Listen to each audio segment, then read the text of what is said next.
Okay, this is a video that's going to go along with some of my Instagram posts to help get the word out about really cool patterns, give my impression of them, say some quirks that I went through when working up my sweater here.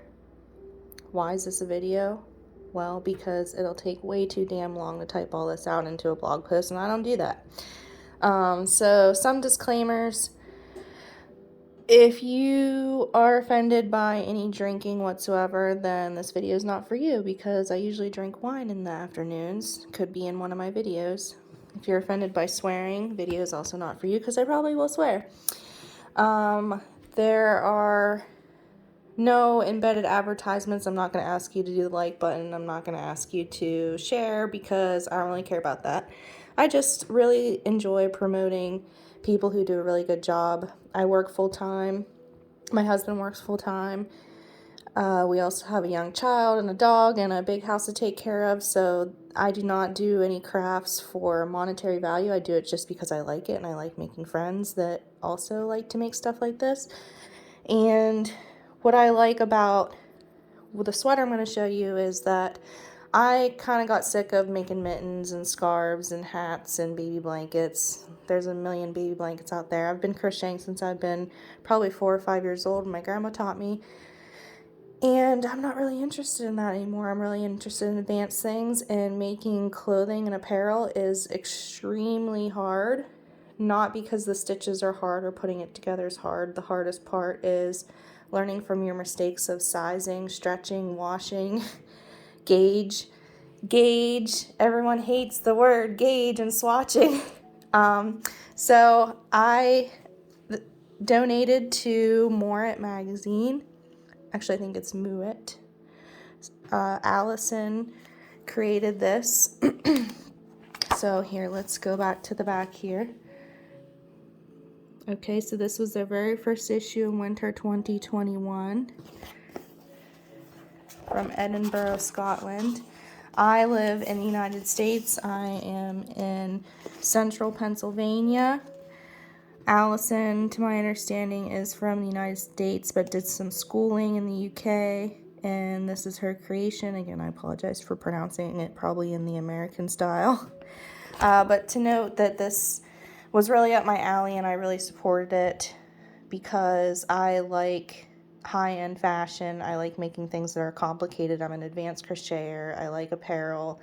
I didn't want the typical baby blankets and beginner's books. That's really boring for me. So if you're an advanced person, and I don't mean to scare you, like there are other things in here that are not quite as advanced, but just if you're ready for the next step, you're ready to make more clothing, I would go to this magazine, and I'm really thankful that Allison decided that this is what she was going to spend a lot of her time doing this last year or year plus. So this is the Sivu sweater. Again, not sure if I'm pronouncing even that correctly. But this is by Linda here. And the yarn that she suggested is Martin's Lab. I'm going to explain that I picked a different yarn. Okay. I'm also going to not be telling you how to make this because this is a paid for pattern. It belongs to Miss Linda and, you know, the publisher, Allison, for making this magazine. So I'm not going to tell you how to make it. I'm just going to explain some of the troubleshoot, some of the parts, some tips and tricks, figuring out your yarn, figuring out how I decided on my body and what size I was going to make. So let's giddy up. So what's really nice about this, and I would recommend this pattern, is that there's a schematic. So what I did is I measured myself on all these letters, okay, and this is in centimeters, and the verbiage of the stitches is going to be in UK stitches, not United States. So I measured myself, all the letters of the schematic, the ones that were important to me are included in here, and then I matched up all the different places and explains for all the different patterns sizes what centimeters that's going to be. So I matched up what I was, so like A and B here for me. I was exactly a size 5 and exactly a size 8. Some things, so D is length. I am very tall and I have a long torso. You know, from my crotch all the way up to my shoulders and my neck is very long. This almost never, ever, ever. So I'm 6 centimeters short, but the closest one I could get to was 7. So I try to look at this, and I look at what I'm making and what's going to be the most important. I'm also busty and have a large stomach just because I'm overweight, not because I don't have big boobs and then a small little waist. I'm just big and square, and that's my body shape. And hopefully as I do more pattern reviews and explain some tips and tricks, I'll help somebody understand how to tweak a pattern maybe a little bit for your body shape, because you are not gonna match exactly as, like, look at all my sizes, I'm all over the place. So I decided, you know, you can either average them out, or which things are going to be more important to you and which things aren't going to be more important to you. Usually sleeves and length are easier to change than like the width of like your bust or something. So I decided to follow the pattern size number 5, except for that I knew that I'm going to be longer here, and I decided that I was going to repeat the bottom part to make it longer on me. And I do like my sweaters and my shirts to come down right hitting my crotch, like way down here, because you want to hide that fupa. You don't want that hanging out. So I bought this yarn here. It's Cascade Yarns Heritage Silk. It's superwash merino wool and 15% silk. The Martin's Lab that was suggested has yak in it. I couldn't find that exactly in the United States what I wanted, so this was pretty dang close. I also wrote down the Martin's Lab, you know, was 437 yards per 100 grams. So when, you know, even if something says it's fingering weight or DK weight or whatever, always check and see, like, because that's still a range within itself. So I always check, is it as close as I can get to the suggested as possible. And then for the lace stuff, we have this Barocco Ariel. Let's see if I can get it to, well, my phone isn't as smart as everyone else's phone. It's not going to take the fuzzy away, but it is mohair and silk, which is what the Martin's Lab is. It's really tiny lace, very nice, soft, hairy from the mohair fuzzy stuff. And I wrote down the yards per grams. So I took pictures, and in the Instagram and in the writing I will say all the colors and what I got, but I'm pretty sure, since I always go to something like yarn.com, which is Webb's yarn in the United States, I always get things that are on closeout or on sale, which usually means that those colors are going to be discontinued or are already discontinued. So I overbought. What I ended up using was 3 of the main color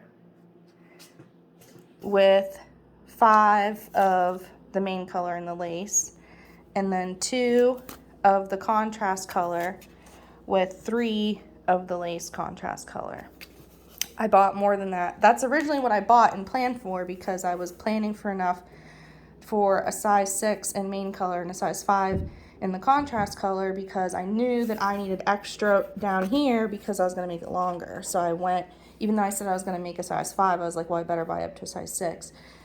And then I was making it, I got to about here-ish making it, and it looked like I wasn't going to have enough, and I was like, oh my gosh, I have all this other main color all the way through here, and I'm never going to finish it. Well, I went scourging the internet and spent a lot of money. All these are things I bought after the fact, and I didn't need them at all.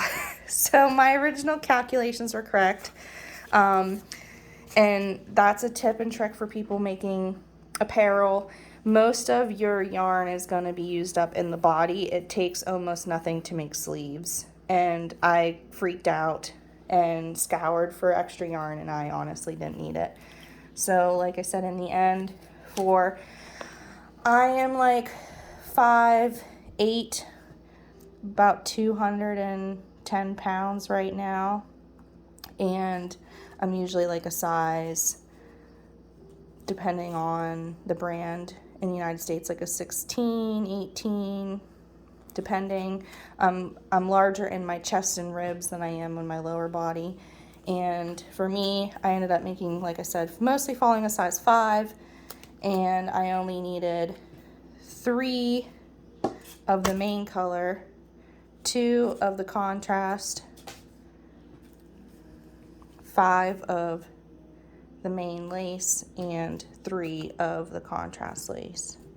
I'll write those down as well. But one thing for me, especially, like, see these letters here correspond to the sleeves, size 3. That's like maybe a medium. Or every time I read patterns for sweaters for bigger girls or men, they always think like just because you're huge around that your arms are humongous, and mine are not. I'm just thick in the middle like an apple, and I have not humongous arms, so I always have to fix everything to make it fit me there. Okay, so then the next thing, like I said, that's really, really important, and I know you don't want to hear it, but I took one of you should swatch all the different patterns of the sweater.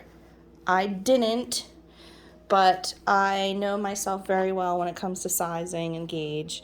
But you see, these stitches are going to lay different and pull a different way from the gravity as these, different than these. So you really should swatch.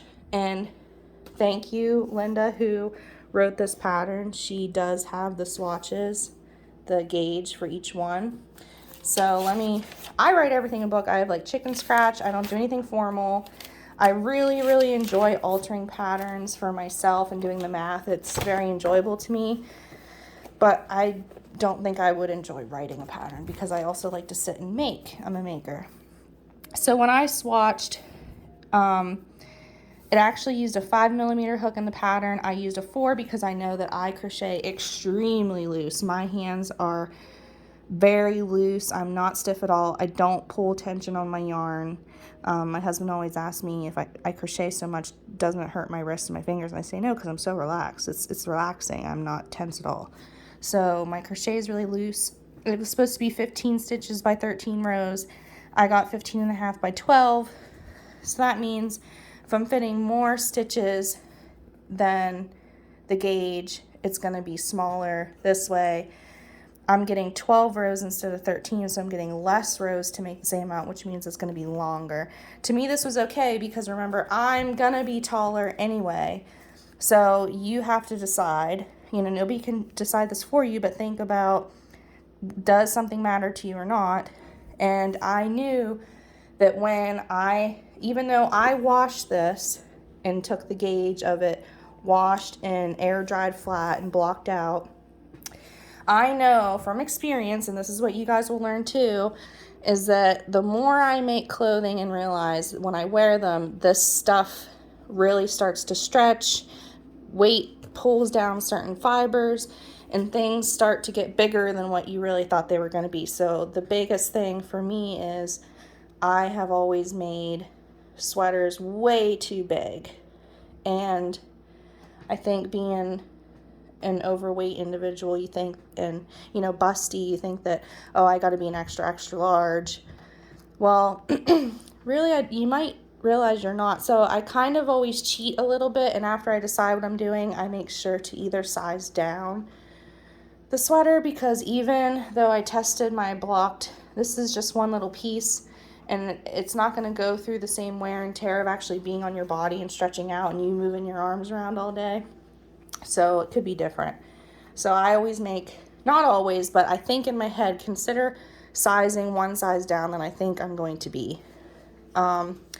So again, we're gonna put the book away, but I will link to this book. I don't want to show you anything that would teach you how to do this or any schematics because this is a paid-for pattern. And thank Linda again for making it. She did a really good job. And I'm honest too, I'll tell anybody if I think there's a piece of their pattern that doesn't make sense to me.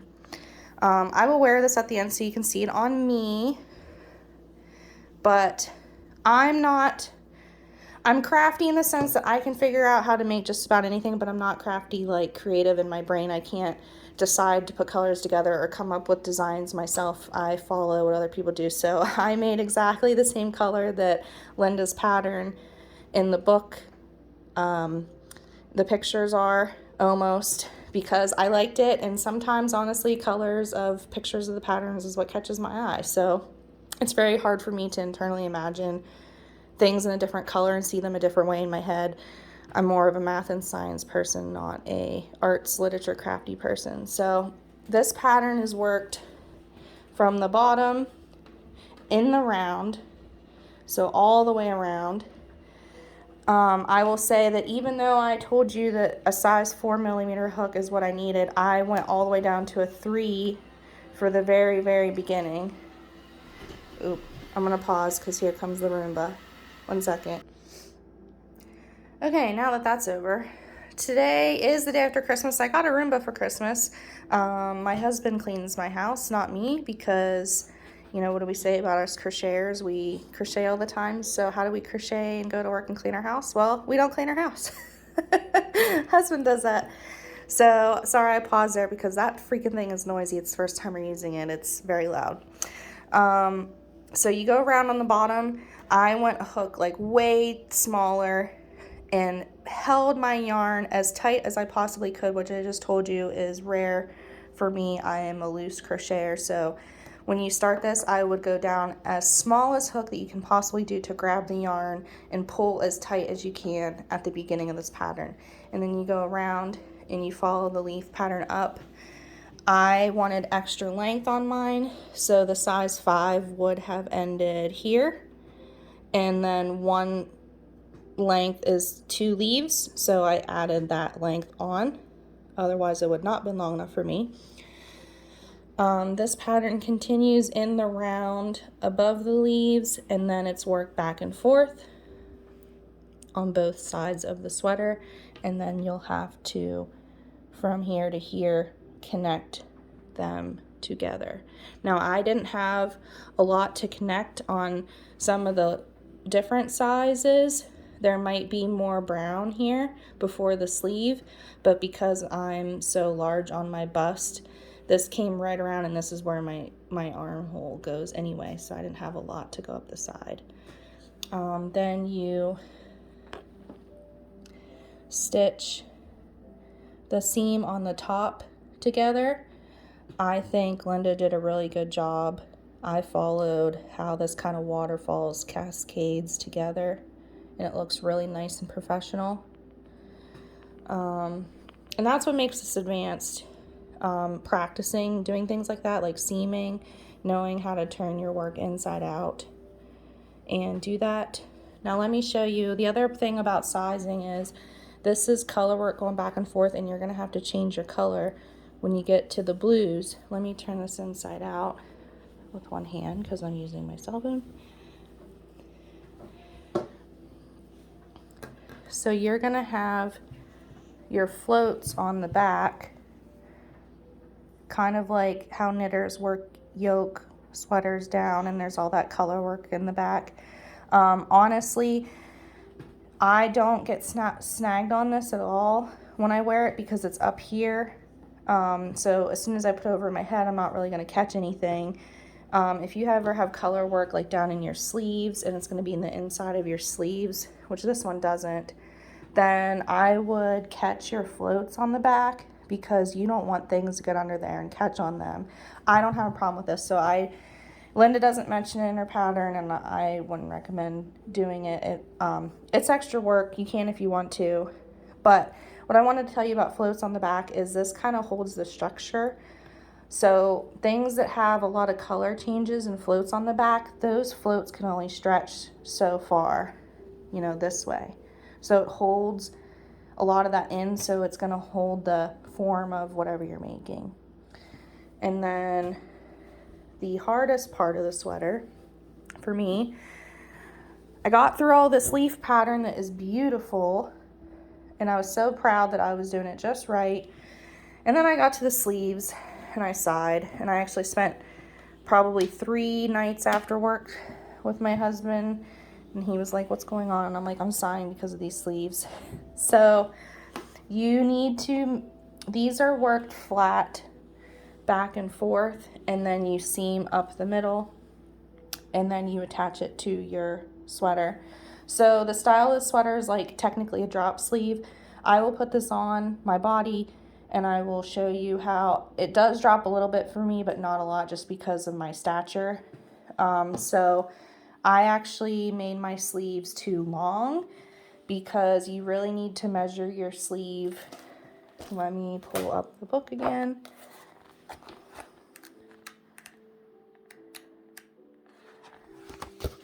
Specifically the inseam of your sleeve. Don't try to go from your shoulder. Like, don't try to go from here and measure down the length. That's not right, because you're going to get a drop. Some of that length, which is a considerable amount sometimes, depending on how you're shaped, is from the body, is actually going to take on a lot of that sleeve length. So always measure from inside and go down.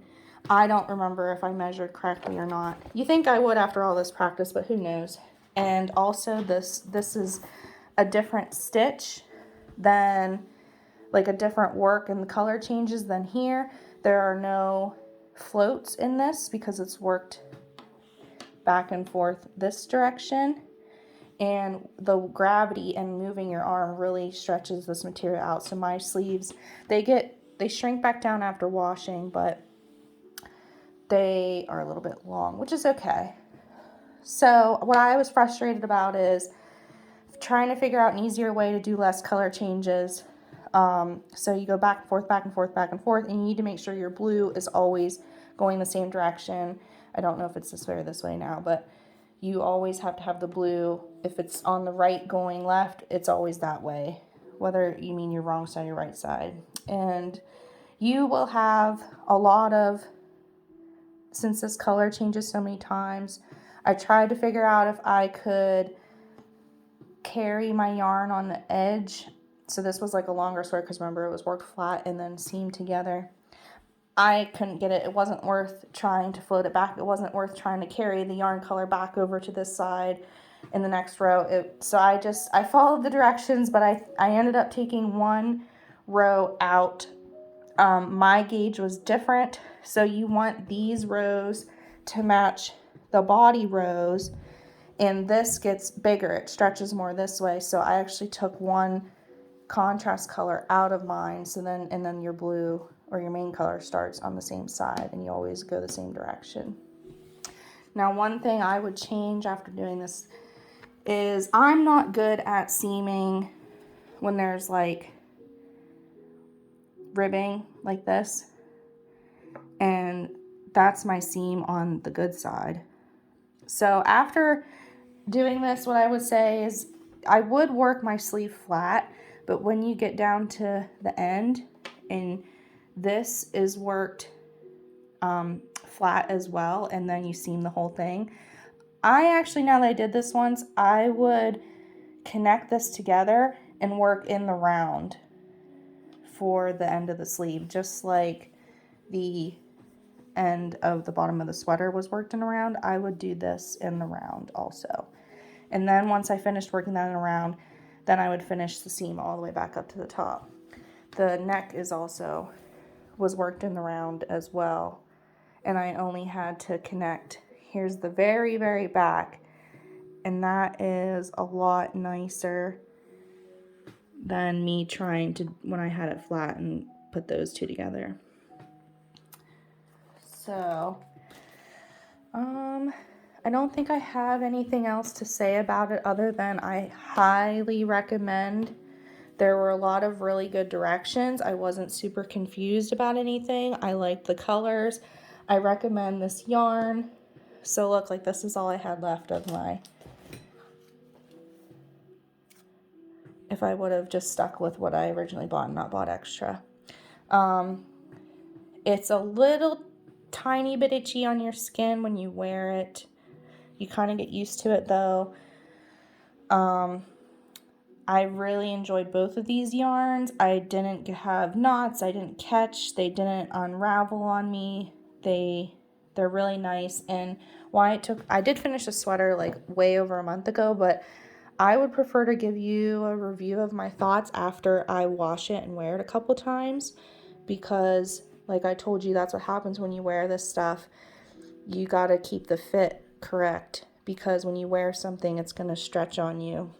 So I have hand washed this and laid it flat to dry 3 times now, probably wore it about 10 times, and we're gonna pause them and put it on and show you what it looks like. Okay, we magically got it on. Notice I didn't poof any magical YouTube-ness into it. Just plain old videos. So here we go, we have it on. Again, this is mostly a size 5. My sleeves are not as many stitches around as a size 5, as my arms are not as big, because I am bigger in the middle and bigger in the chest. For this, I actually have to wear a non-push-up bra, no padding, because you know, patterns make a difference on your body where they land. So because the color changes right on my boob, when I have a bigger bra on and that pushes it way up, it looks very kind of strange. So, and this is a boxy type sweater. There's no shaping in the middle.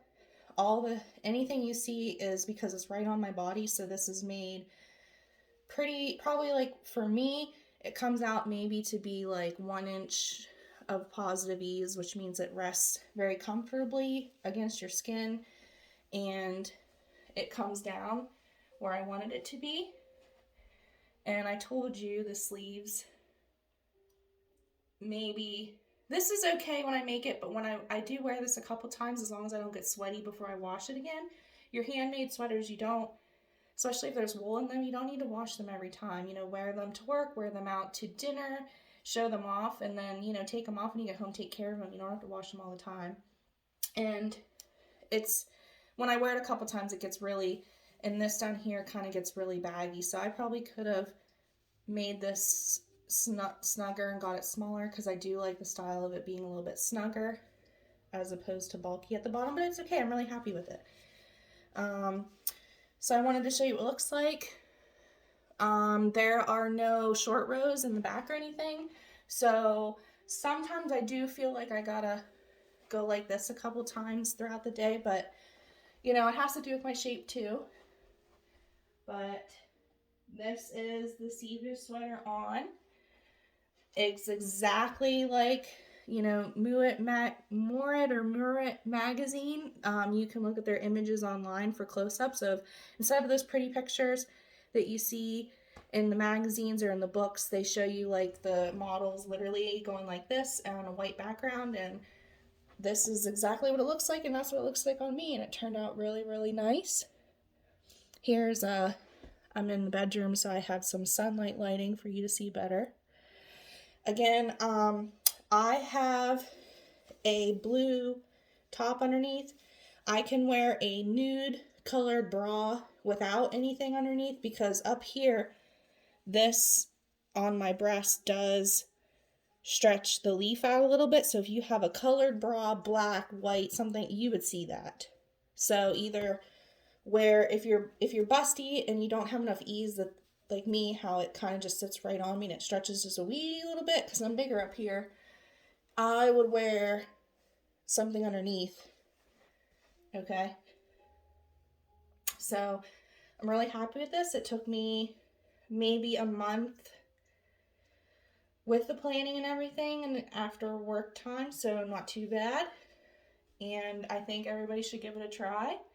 Reach out to me if you end up buying the magazine or buying the pattern. And make sure to thank Linda and Allison for both of those, and share what kind of yarn you use, and reach out to me if you need any help with some tips and tricks, or you didn't understand a part of the pattern. I'm sure Linda could help you too. So have a good one, everybody.